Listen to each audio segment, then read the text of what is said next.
I have another review video for you. This is a CYMA M14. If you've owned one of these or if you'd ran one, go and comment down below what your thoughts on it. These are extremely affordable and they have a lot of range and a lot of accuracy. These are actually really good for the price they're at. There's three different colors. There's black, there's the wood, and there's green. There's a DMR and a standard version. You can buy just the AG itself, or you can buy a version that comes with a red dot, a charger, and a battery. This is the battery it will come with, is one just like this. This is a salt barreled M14. This is all polymer. This is all metal. The receiver is metal. It has a polymer front, metal iron sights, and then a metal rail for your red dot to go right on top of. You can also get a railing to go here if you want a scope on it. Your magazine eject will be right here. It will come with one high cap mag. You can use an Allen key to wind it right there as well. And you can buy midcaps as well for it. It does have a little bit of weight. It weighs around 10 pounds. But it makes it feel a little bit more like an actual rifle than your typical polymer AGs. This is mainly due to the metal framing on the top. It gives it that extra weight. So it feels really solid. Has really good weight to it. But it does weigh more than your typical AGs. So keep that in mind. This is your safety right here. Just flip that on and off. And this is your semi to full auto switch. You're probably going to be using this mostly in semi, as most fields keep all marksman rifles on semi-auto. But if they allow you to, there's that option as well. The stock is completely hollowed out, so you can easily fit your battery right down here like this. Go ahead and plug it in. Slide the fuse down in there, and the wires, they get stuck a little bit sometimes. But you got plenty of space down there. I can still fit my finger down in there too.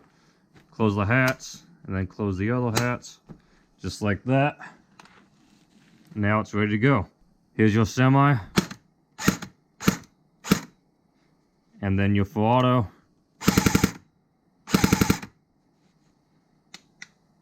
Runs pretty healthy, pretty good overall. I'm going to go ahead and give you that chrono test now so you can see what this is shooting at. 307, 300, 303, 301, 300, M14.28,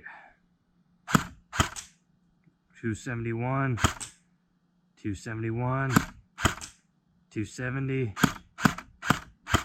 276, 274. 300 FPS on .25 is pretty good. Evike says on 2.0s it's going to hit a max of 400. I chrono on 2.5s because nobody really uses 2.0s anymore. They're just too inaccurate. They go all over the place. I would advise to use 2.8s on this though, maybe 3.0s. I haven't tried 3.0s, but I find 2.8s actually work the best. I think that's because it probably has a holder bucking in here, so it can hop those heavier weights, because it is more of a sniper than it is your typical rifle. So it's more like a semi-auto rifle, so that's probably why they put a heavier bucking in there, to get those heavier BB weights out. It does have your hop up right there, so you can adjust it, and then you can see there's a clear seam right here as well. So the wood overall looks really good. There's a noticeable seam right here, but there's your hop up. Easy to adjust, not difficult at all. And then if you want a sling on it, you got your sling point on the front and your sling point on the back. You can use 2.5s in it. It just seems to have a bigger grouping. In my opinion, 2.8s is just better. If you really want to get the most range and accuracy out of it, the heavier weights just seem to do a lot better on it. Overall, It's really solid, it's really affordable, easy to pick one up right off the bat if you're brand new. And if you want a little extra range, because a lot of the low end AGs, range is where they lack. This one is not lacking at all in the range. I've had no problems with this at all. It actually works really well. I've had no functionality issues, no feeding issues, anything like that. These magazines will slide in at an angle just like this, and you'll be on your way. Great rifle. If you're looking for a DMR, I definitely advise looking to one of these because they're very affordable. They're not expensive at all. And they have some good weight. It doesn't really feel like it's a toy. It feels like the actual thing for the most part.